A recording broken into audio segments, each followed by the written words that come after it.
of the host, guests, and callers, and not necessarily those of this station, its staff, management, or sponsors.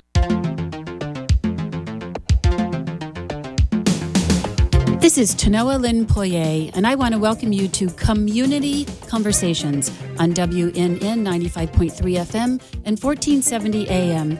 This show is about you. I want to hear your trials and triumphs, challenges and victories, and how you overcome obstacles every day in our dynamic industry. All callers are welcome to join Community Conversations.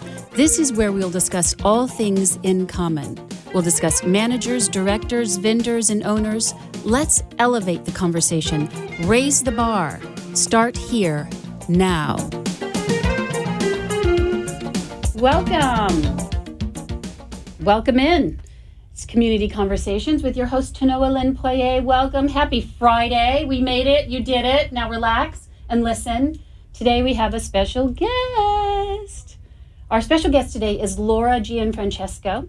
Full disclosure, Laura and I are friends off the air. We've known each other for about 9 years this September. This September, we've known each other for almost 9 years. And in her role as my admin, we're going to talk about the subject today, is how people in other industries or people who serve in support roles transition to the big chair, as we call it, into management roles. So I want to welcome Laura. Thank Welcome you for in. having me. I'm it's a so pleasure. excited to have you here. So, welcome. Laura has earned her CAM license. She started in a support role as an admin, and actually she was my admin about 9 years ago. She earned and was awarded the designation of Admin of the Year for the company we both worked for at the time. And she is great with clients. You know, people in support roles, administrative or what we call directors of first impressions or receptionists, some people call them, are really the first line of contact in communities, particularly if you have a front desk or answering the phone. And that is kind of the face of the community. When something rises to the level of an issue, then you call on the manager. But really, the support staff develop the relationships. Would you agree? Yes, absolutely. You develop the relationships. You kiss all the boo-boos of the people in the community, right? And you help them with their, particularly in Florida, where it's a seasonal community where people come in the winter and leave in the spring. There's a lot of that transition that happens, and you get to know them on a personal level, grandchildren, wives, husbands, children, etc., right? Correct. And you build long-lasting relationships as well, and some of those relationships remain today. But what we want to talk about today, Laura, is, and we've talked about this together in our personal time together, is how difficult it is, or how difficult it can be, to go from a support role and just all of the psychological aspects of being in a support role and those relationships that you've developed. Now you're in the big chair, as we call it, and there's a psychological shift, there's a locational shift, and then there's a kind of a personal change that needs to happen. And would you agree that you kind of need to have some time to prepare for that? Yes, absolutely. I think that ongoing support, I was fortunate enough in my transition where I had the benefit of meeting a lot of great people in the industry, both on-site and off-site and through companies that I've worked for, and who have built friendships and mentors as well. And to have that is so huge. Yes. Because they can help you prepare for the different challenges that lie ahead and that you may be faced with as a manager, and not having the experience in terms of how to deal and or address and or resolve any of those challenges that you may be faced with. You kind of rely on your mentors and friends and their experience and their suggestions, and kind of incorporate that into what makes you feel comfortable as manager and personally as well. So what would you say, if you could cite one of your biggest challenges, what what was your biggest challenge, and how did that challenge make you feel? Well, I believe that for me, I had no interim position between admin support and manager. There was no code compliance. There was no assistant property management position. I went from 0 to 60 and overnight. And so there was a little scary. Wasn't sure if I was able to handle it. And again, if you go from that position to a support position to a management position without any kind of preparation, that could be a little overwhelming. And again, I think that for any new CAM who's just recently gotten their license, or anyone transitioning from another career into management, there are so many different, as you aptly call it, soft skills that kind of need to be introduced and adapted, and that really, I think, helps the transition much easier. And I think she's right. So if there's anyone out there listening and would like to call in, the number is 888-565-1470, 888-565-1470 if you'd like to join us. And Laura and I talked about these soft skills, and people who enter this industry, community association management, from other industries. For example, a real estate person may come and say, well, I'm tired of earning commission-only salary, and I'd like to have, something steady that I can count on, and so I think I'll be a CAM. Well, that's one way to do it. I think the best part about transitioning support staff to the management is that you already know the nuts and bolts of the community management industry, right? Correct. So you know that there's an applicable statute that governs behavior, and you are involved in writing a lot of those letters. You understand the level of reporting required. You understand how board meetings work. And so you have an advantage, particularly, I think you have a greater advantage because you come from the administrative side, so you can kind of feed yourself, if you will. And what I mean by that is, if you are placed, as you were, in a community where there is no administrative support, you have strong admin skills, so you can feed yourself. You can depend on yourself. But I think what happens is, and what can be jarring to people who transition from other industries, as I did, is that there are lots of sort of nuances about the community management industry that you are not aware of. So I felt very comfortable with financials and budgeting and sort of managing people. But I started, and my first day, I was given basically the documents and given a set of keys and a golf cart and said, go get them. Right. So you have to decide at that time, okay, so I'm not going to get any training right now. How do I make the best decision? And so for me, that was about learning the map of the community, because it was a very large community where we met. Right. But one of the things I've been thinking, and we discussed this, when we're out to dinner, just having a good time together, what would help people transitioning from new CAMs to, or from other industries, or even support staff transitioning? After they get their license, a post-licensing set of classes or education would be helpful. Would you agree? I absolutely agree. Whereby, whether it's through the management company that they are hired, or an outside source such as Gold Coast, which is where a lot of the real estate classes are given. Indeed. And then have a schedule of each class, whether it has to do with budgeting or dealing with difficult residents, or the nuances of dealing with a board and or board members and making it a cohesive unit if it's not a cohesive unit. Right. So there's so many different nuances. There are those soft skills as well. So dealing with difficult people, diffusing conflict, understanding that there are different personalities on the board, and we have known, and I think in all of you watching who live in a community association, some of those board relationships can get very challenging. They can get very challenging, and they can actually get there's a lot of rivalry there. And they are not always cohesive, and sometimes they end up, with the people wanting to take it outside. It really gets that serious. So, right? We're familiar with that as well. Yes, we are. So there are times when the job is very challenging, and we are not going to refer to the famous stickball incident of 2010, which was a moment in sports, which we won't go into here. But there is also conflict when you have someone who is no longer allowed on the property, and so you've got to call the police, right? Or you have someone who's being violent and really sort of in your face, in your grill, and you have to say, okay, there was a person who had a problem. He would tear out his grass because he was unhappy. Yes, I remember the resident well. Mm-hmm.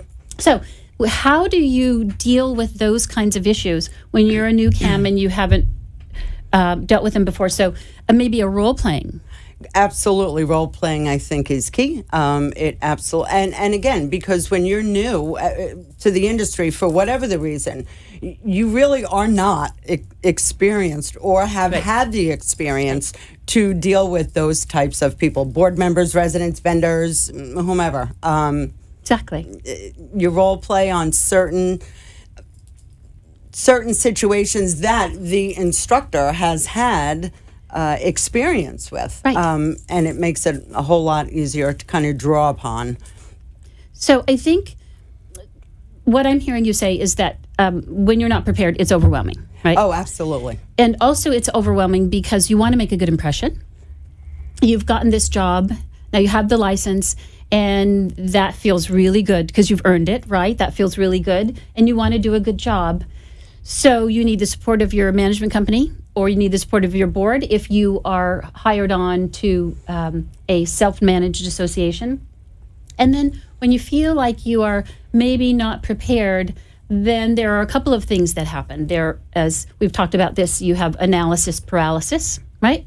And that, again, is when you are afraid to make an action because you're afraid you won't get it right or you're going to get in trouble.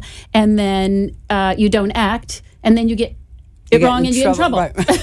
so it's a self-fulfilling deal. Yes, exactly. And so that's one of the things that I would like to help, and we're actually developing a program to do some post-licensing education. And there's also, if you've never dealt with a budget, and there are board members who are not in town and they're counting on you to get this ball rolling, that can be very daunting and overwhelming. Would you agree? Yes, absolutely. It's a little scary, and you have to make sure you get it right. And then they're depending on you for understanding the statutes. They may or may not read their documents. I know that never happens. That's only happened to me. So everyone else's board reads their documents. I'm certain of that. But you are dealing with people, and I say that all the time. Everything we do is for people. So rules are to govern people's behavior. We're there for this health, safety, and welfare of people. And really, at the end of the day, it's about people and relationships. Yes. Yes. And so, if we can keep that in mind, we want to make sure that managers entering this industry are as prepared as they can be. And that is, yes, starting in a support role is really helpful. But if you're transitioning from a company where you were in a for-profit enterprise, you come in a not-for-profit and you see that the balance sheet looks a little healthy, and we're like, no, you cannot make a profit. We don't make a profit. We start with a zero-based budget, right? And you cannot make a profit. So what I think we're advocating here, and one of the things that I think we're on the same page with, is that some post-licensing classes, education, encouragement, role-playing, preparation needs to happen. Agreed. In order to prepare people to meet the challenges in a way that maintains a professionalism and or raises the bar. I totally agree with you. I just feel that they will be then better prepared, and have it similar to that as, like we're licensed, and every 2 years we have to do our legal updates and other classes, and in order to maintain our license. And I think those classes should be offered, the post-licensing camp, throughout the year, and just have the availability to those CAMs that are having difficulty in one area or another, have the availability for them to take advantage of those classes so that they can become more successful. I agree. Do you, and I'll just say what I feel the continuing ed classes offer me is not as many soft skills. They teach me about the law and legal changes. Yes. They teach me about sort of maintenance. There are a few HR components which give you some idea of how to manage people. But everything you learn in a book has to be applied in real life, right? So all of those things are great and it's mandatory and we're supposed to know those things. But after you get your license, you're like, okay, I got it. Now what? Now what? Right? Exactly. So now what? So yes, you have this thing, this certificate, this license that you earned, and you understand the statutes and how it relates, and that what you're allowed to do and what you are not allowed to do. But does that prepare you for the first day at your job? Absolutely not, because it's all about the people. Right. So you have no clue when a resident comes in and says it's all your fault and starts calling you names and threatening you and whatever because their barcode doesn't work. Right. And how am I a such and such name? Yes. Because your barcode doesn't work. So it's those kind of challenges that most people that are not in this industry don't have to deal with or respond to. Well, that reminds me of something that I did want to bring up, and that is how much abuse do you take, right? How much abuse should I put up with before I wave the white flag? And one of the things, and I think I coined a term over the last year called the Palladium Rule. So we all know what the golden rule is, right? Basically, do unto others as you have them do unto you. And then there was another rule, I think it was called the Platinum Rule, and it went something like treat people the way they expect to be treated, depending on their station, if you will. And then the Palladium Rule for me is treat people the way you want your family or loved ones to be treated. Because you are not taking any abuse for your family, right? How quickly do you jump to their defense if there is an issue? You'll take a lot of abuse and you're like, okay, yeah, I'm a jerk. I don't know anything. No, I know that. Yes, you, and we hear this every day. I pay your salary. Yes, you pay my salary. No, yes, I'm the worst property manager in the world. And it's all my fault. And it's all my fault, right? it's always all my fault. Your entire life is horrible because of me. Yes. But if somebody says that to your family, well, you're jumping ugly, right? It's on. So I think game on, right? So I think that the Palladium Rule, if we just imagine that we're dealing with someone's mom, husband, child, friend, that we'll be maybe a little kinder, imagining that those people are dealing with our spouse, loved one, friend, child, etc. And that may be a different way of looking at dealing with difficult people. Another thing that, and this, I think you've seen this work, is that when somebody is really upset and they are shouting and spitting and the vein in the forehead's coming out, right? Cyclops. That if you just calibrate your voice and you control your breathing while they're spitting and screaming, that they will actually slow their voice and lower their voice. That works, does it not? It does. It absolutely. And it's taken me some time to hone that skill. My background and where I come from, it was always the kind of you want to react, and in this industry, obviously, we can't do that. Laura's from New York, in case you didn't. Yes, an Italian, so yeah, I'm guilty as charged. So I think that if you really just as they're apoplectic for whatever the reason, if you could just kind of not internalize it, and say, okay. And not take it personally. Right, and let them just kind of get it out.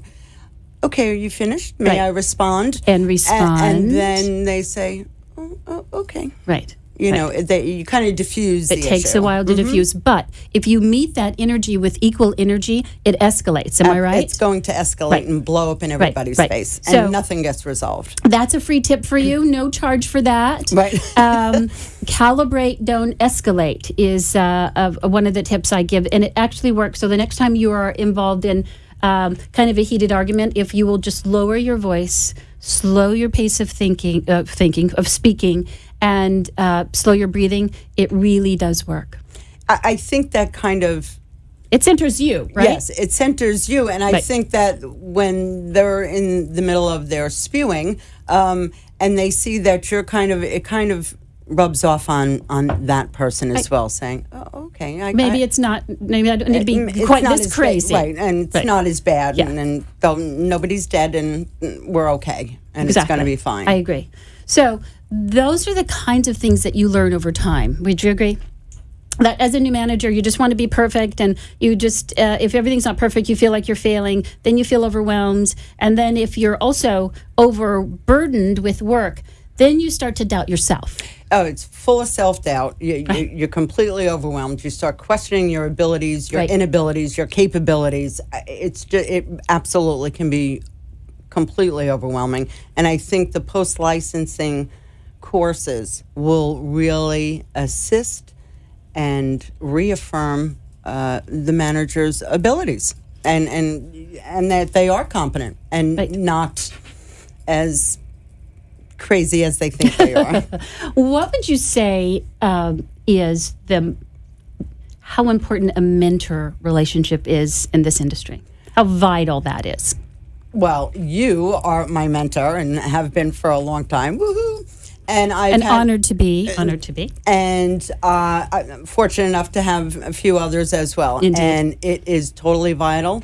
You have talked me off the ledge more than once, as well as other mentors. So I think it's to just kind of, again, we were saying center, you have a way of just, okay, it's okay. And then that kind of rubs off on me. It's like, okay, it is going to be okay. Because when you get that overwhelmed, for me, I lose the ability to think clearly, and your thoughts just kind of spin out of control. So if you have someone to literally or figuratively kind of grab you by the shoulders and say, it's okay, let's revisit this, let's talk it out, and it's like, oh, okay, I feel better now. Or you have somebody to say, nobody could do that. So what you're saying, well, I can't do this and there must be something wrong with me and how come I can do it? Nobody could do that. And I'm just going to say, I'm pretty good at this industry, right? I'm pretty good at this absolutely. management Stuff. And I would say, I couldn't do what you're being asked to do. So I don't, you have some superpowers, you're a total rock star, but you can't Always do it on your own. You cannot always do it on your own. You need support. And you also need to know that there are limitations. So that's the benefit, I'm sorry, that's the benefit of having a mentor such as yourself who is very knowledgeable and has had the experience, as much experience as you had. So I was able to learn from that. Without the benefit of you as a mentor and others as a mentor, I may have walked away from the industry a while ago. It would be a lot harder, wouldn't it? It absolutely would be. I agree. So she's absolutely correct. Laura is absolutely correct in that relationships in the industry, if you're not a mentor, be a mentor. If you need a mentor, find a mentor. And then once you are firm in your sea legs are kind of set, then be a mentor for somebody else. I think that may be one of the things that is missing in self-managed communities because they don't have the benefit of a management company. Mm-hmm. And so you can't shoot an email over to somebody, hey, I need help with X, Y, and Z. That's another reason why we probably need to reach out a little bit more with networking and this kinds of post-licensing classes or just mentoring programs to help people through it. Because I will tell you that they are very much alone. It's just them and a staff, if they're lucky, and a board of directors, and they're very isolated. So things come across new rules, new ways of doing things, new technologies. For example, in Florida, there is a fire sprinkler rule. There's a life safety systems. There is a lot of things coming down the pike. But a lot of that information comes from a larger networking group. Would you agree? Yes. And that if you're isolated, that you don't have the benefit of being able to have those conversations. And then I think that you're maybe not serving your board as well as you could because you don't have access to that information. And not just being isolated, but also being new to the industry. So you haven't had the opportunity yet to forge the relationships or get on board with a mentor, mentors, or build enough of a network in terms of colleagues that you've worked with over the years. Right. So you don't have the benefit of their experience and knowledge. So I think that the best thing that we want to just relay to you today, and I would say, is seek out other people when you're in trouble. Find Always. a mentor or be a mentor.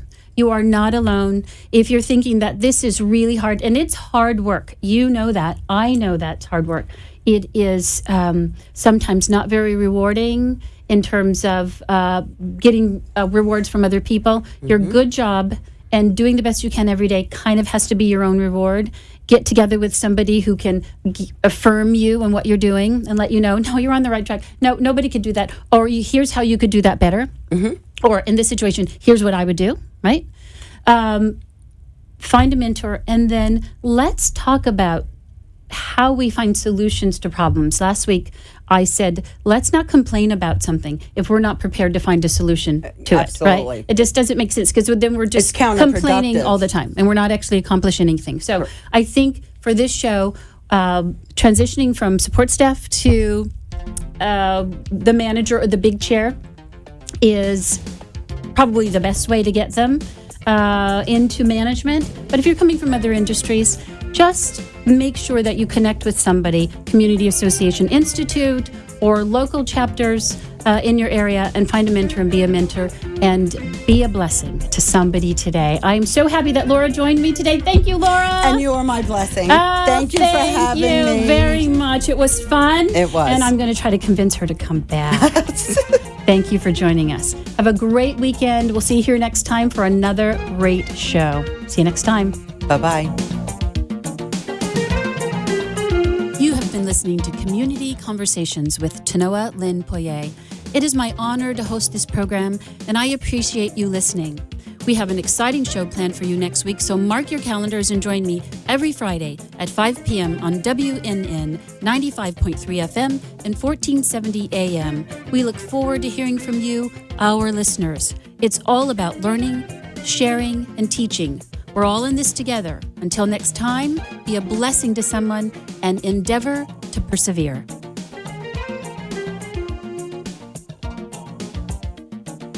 The opinions